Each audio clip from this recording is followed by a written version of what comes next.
Hello friends, today's video is going to be a little different. I'm going to be sort of giving a response to a video I watched recently by a channel called Juby Philosophy on why they believe in God. I'm not going to be reacting to the whole video, but just the part where they go over their sort of philosophical arguments for God, and I just sort of want to engage with those. Before I get into it, no hate to this person. Love what they're doing, love putting out philosophy and just talking about philosophy, so that's cool. And also no hate for Christians, I believe. I mean, most of this is going to be talking about Christianity. He brings up the Bible, so we're going to be getting into that sort of stuff. But yeah, no hate to Christianity. I'm very cool with Christianity as a religion, but I don't personally believe in God, and I just sort of want to go through these arguments and maybe see why some of them are not so great, some of them are yeah, we'll see. Chapter 1. The Philosophical Evidence. 1. The Morality Argument. Morality has to come from somewhere. We all feel in the back of our minds that there are some things that are objectively right and some things that are objectively wrong. Without a standard higher than human reasoning, we can't condemn sin.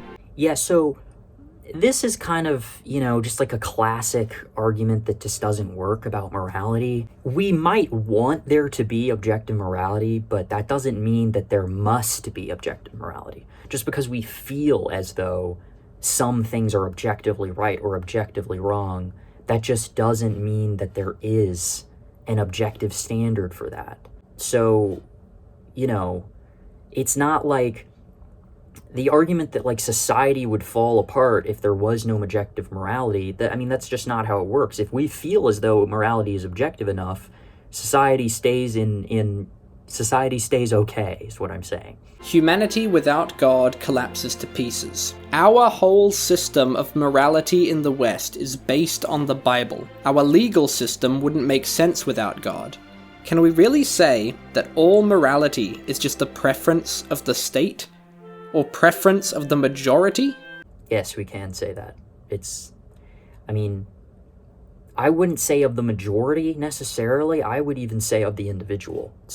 It is purely a personal preference, and you get those preferences from your environment, from your interactions with other human beings, and sort of the values that are instilled into you.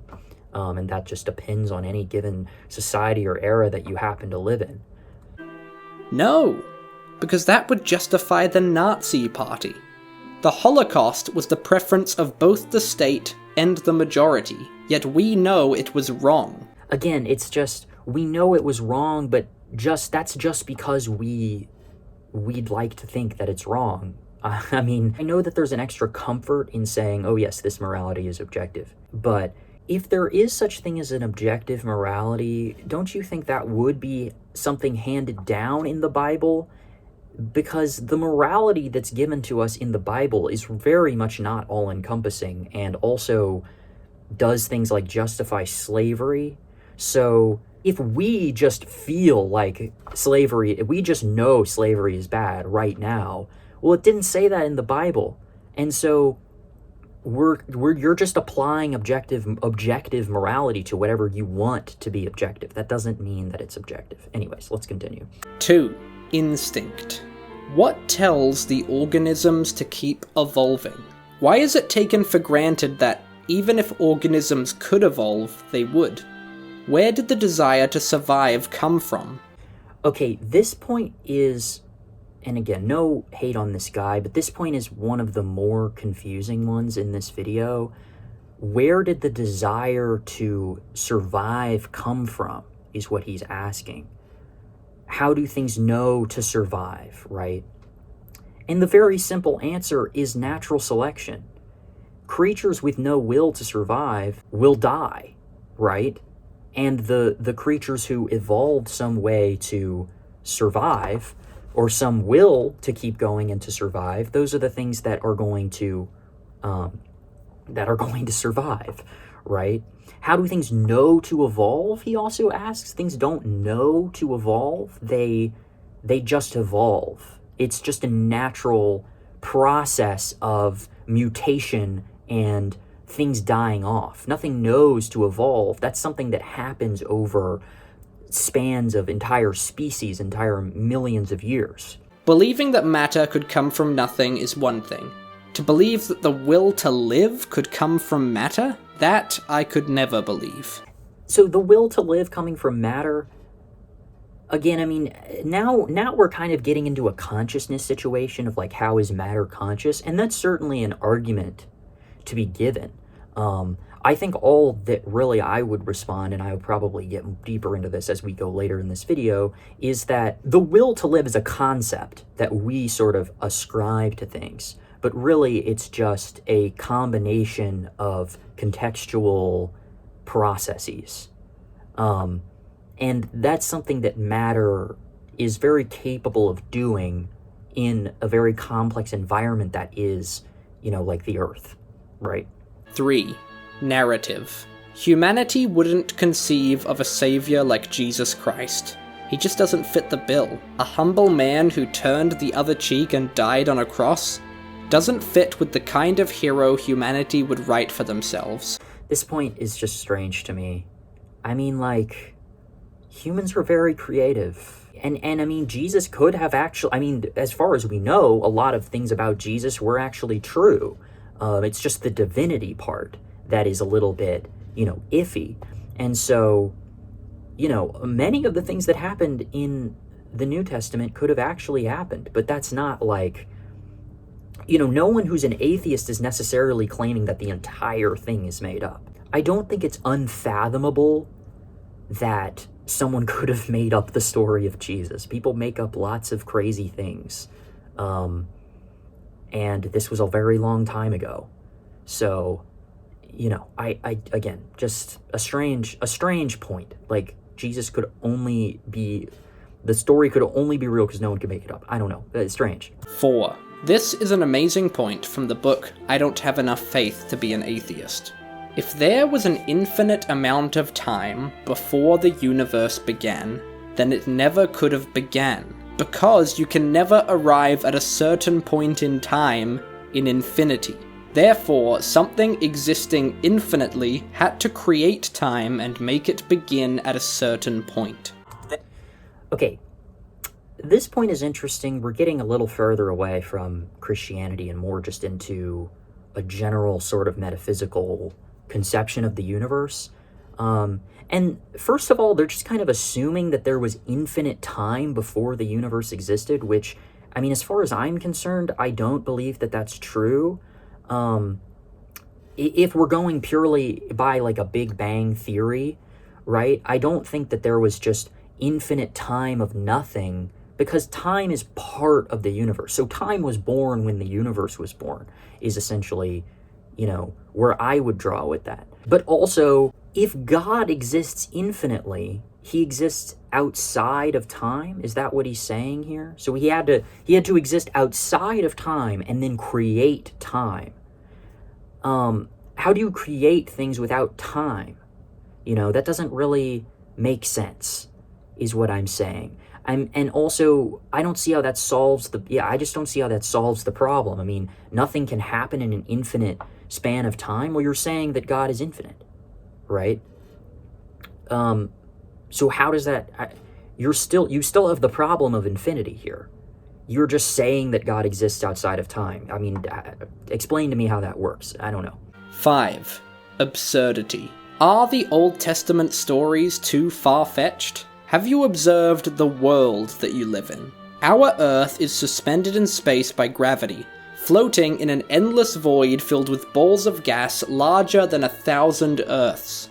Humanity has harnessed Wi-Fi and can communicate across the globe in a fraction of a second from a device in his pocket that is physically connected to nothing. If you think Noah's Ark is crazy, you haven't seen our world. Okay, this is also silly. All of these things he's describing, Earth and Wi-Fi and all of this stuff, they have scientific explanations. We can repeat and explain these phenomenon because they are scientific. They're material. But there is no scientific explanation for the things that happen in the Bible, right? For like parting the Red Sea. There is no science behind that. And so it's not that just absurd things exist in the real world, but, you know, so the absurd things in the Bible must be true. It's just not, you're making a big leap of faith there, I think. 6. Consciousness. Try explaining human experience with science. There's no way to prove that the human mind exists, yet we all have one. Think on that for a while, you'll give yourself a headache. Yeah, so I think this is more one of the better points. Obviously, science can't explain consciousness. We have yet to do that. I wouldn't jump to the conclusion to say that that means there must be a God and there must be a soul, yada, yada, yada, right? I think that's a little bit, again, just like, you know, a slippery slope that you're going down. We don't need to jump to those conclusions. We can just say that we don't necessarily have a full grasp of what exactly subjective experience is. But if I had to give my answer, I would just say that it's an illusion.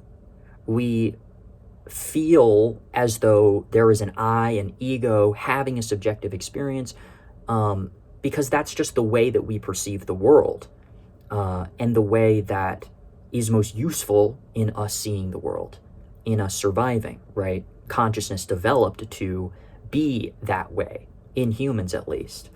But that doesn't mean that there is some soul behind the brain. It really is just a concoction of chemical reactions. And there's certainly an element of consciousness that is still a mystery, that science certainly cannot explain. But I don't think that must be a mystical thing.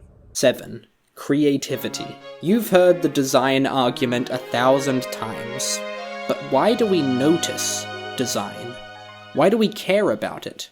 Why do we care about beauty, art, neatness, and stories? Surely that's not something that was necessary to evolve in order for survival.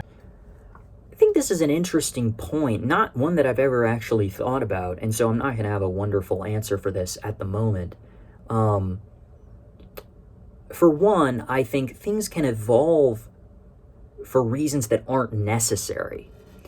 So humans can just happen to like art and like, you know, and enjoy these various things, you know, beauty, whatever. And that doesn't necessarily have to be a natural, it's a natural thing, but it doesn't have to be a necessary thing. Things can just sort of happen. I also think that the brain, as it developed, sort of went beyond evolution in the sense that evolution created something so complex that the brain started creating things that aren't evolutionary in a certain sense. So the brain is a complex thing, and we live by pleasures and pains, you know, desires. And I think that these can just naturally manifest in these, I guess, almost arbitrary likes and dislikes. So, you know, I think that the landscape is beautiful. Why do we think that? Well, it's just sort of someone thought it one day, and then I guess it just started to become a social thing, right? Where, you know, and we also like to copy each other. So if other people say something is beautiful, we then will, you know, perhaps copy that opinion. And the other thing is that, you know, if this desire for beauty was so objective, then everyone would find the same things beautiful, right? But we very much do not. We find very different things beautiful across different cultures, most particularly. And I think that very much proves that beauty and aesthetics is purely a subjective creation that depends on your environmental conditions and not something that's sort of innate to your humanity in that way. So, anyways. 8. Calling. Every society has religion. I don't think that is a coincidence. We all have a nagging feeling deep down that there is something higher than ourselves. Maybe all of humanity started with one belief, but it was lost and confused. Now every society is trying to find their way back to it. I think that's kind of a cool thing to think about. That there was some original thing that we all held that was true. Although I'll say that this certainly is no proof for God. I mean, the invention of a God is a very convenient thing for humans to believe in. It allows us to explain a lot of things that happen in the world. It allows us to feel comfort when, facing death and fear and all of these different things. And so it's very much not astonishing to me that every culture has come up with some sort of religion. And I don't even think that that's true. I think there are probably many cultures, I don't have them off the top of my head, but I'm sure there's many societies that have existed that don't have some explicit belief in a higher power. I know there's societies that just believe in like spirits that inhabit things. And so everyone's conception of God is really not even remotely the same. So I just wouldn't, I don't think there's really a universal thread that you can pull between all of these different cultures and societies. 9. Consistency. Beyond order, every part of life works, and always works in the same way. A woman gets pregnant, we know it takes her 9 months to give birth. I get a cold, I know I need rest. The fact you can look up, how long do I have to boil an egg in water, is itself crazy. Logic is never-changing and unalterable. It's not just crazy that the universe contains order.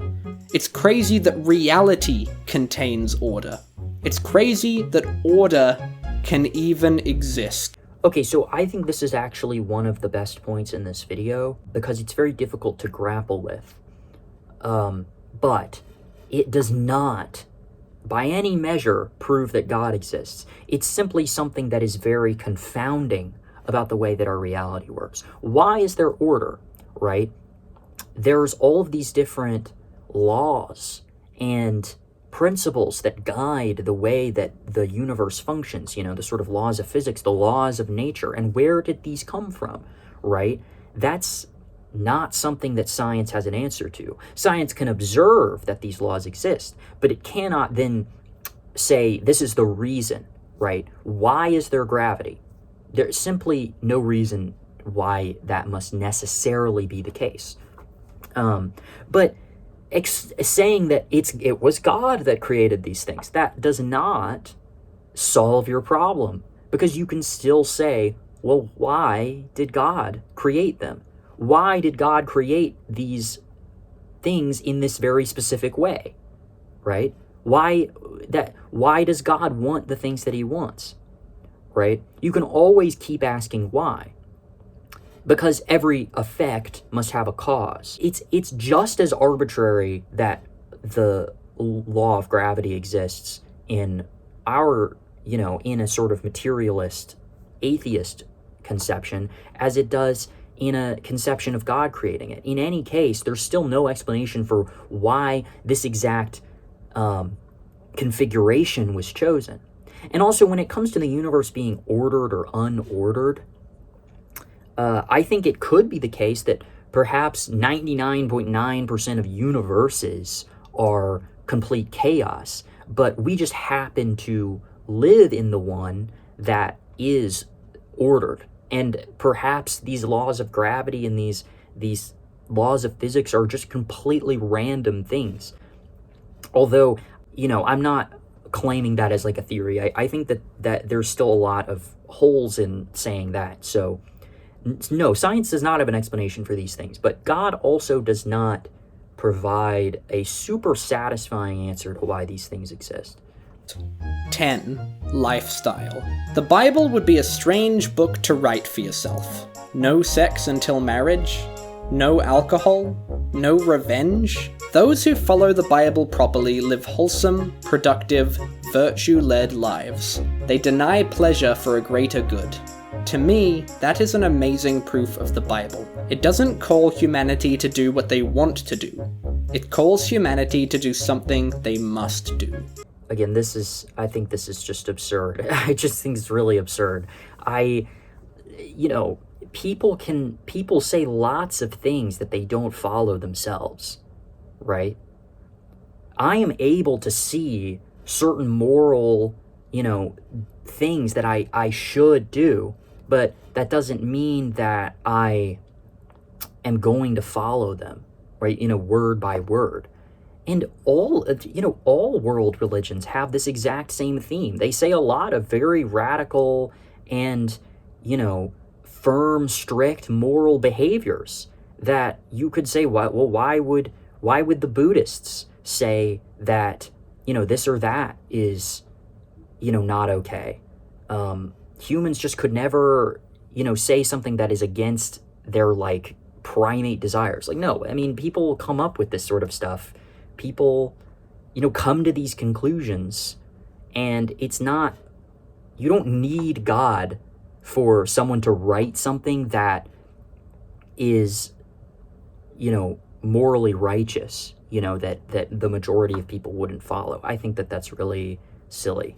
I think that that's just silly. 11. Separation. Humans can betray their instincts to our own detriment and away from our own pleasure. That can't be a trait that can evolve, because it isn't necessary for survival. We have the ability to kill ourselves intentionally if we wish. There is a higher will in humanity. Again, I think this is odd, because is he saying that the higher will is what causes us to kill ourselves? Because that's just, suicide is against the Bible, right? Seems like something that God wouldn't want us to do.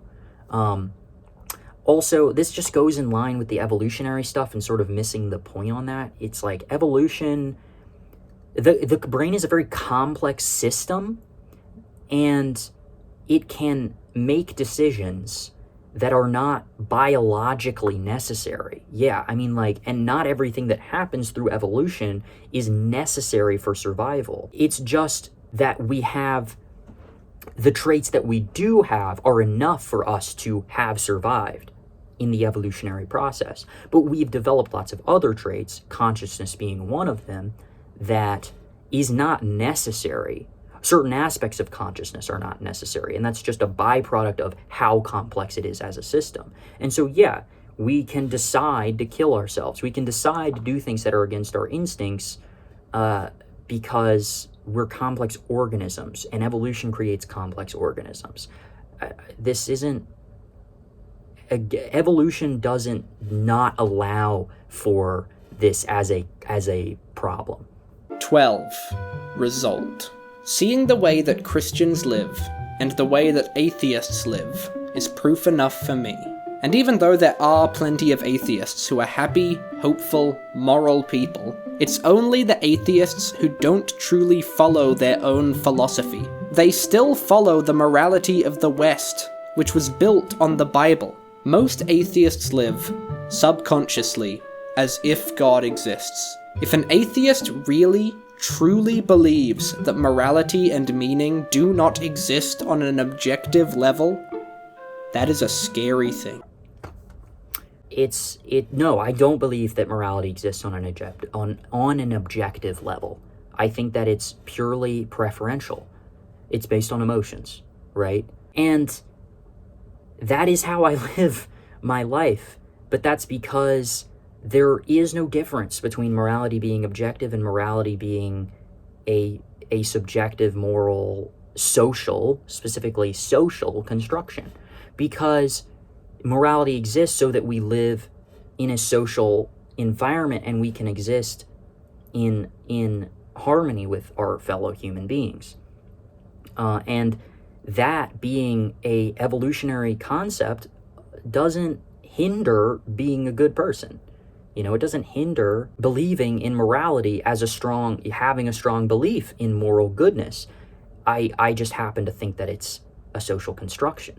That doesn't mean that I don't care about doing good things. I think that it's necessary for social cohesion and the continuing of human relations, and that's also something that I prefer. And so I have mutual vested interest in being a good person.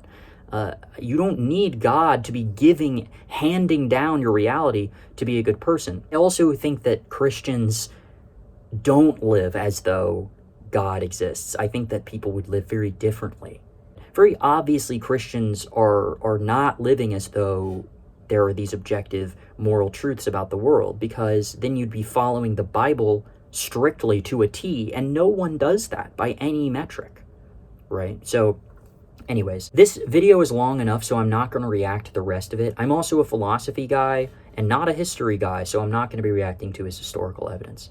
But those are my thoughts on the philosophy stuff. Off the cuff, too. I didn't write this down, so these aren't the most refined arguments, but I hope that this was interesting for you. I hope that no one gets their feathers too ruffled here. This is all in great respect. I just like engaging with this sort of content and these arguments. Let me know what you think in the comments. Hope you engage with it in good faith, and I'll see you in the next video.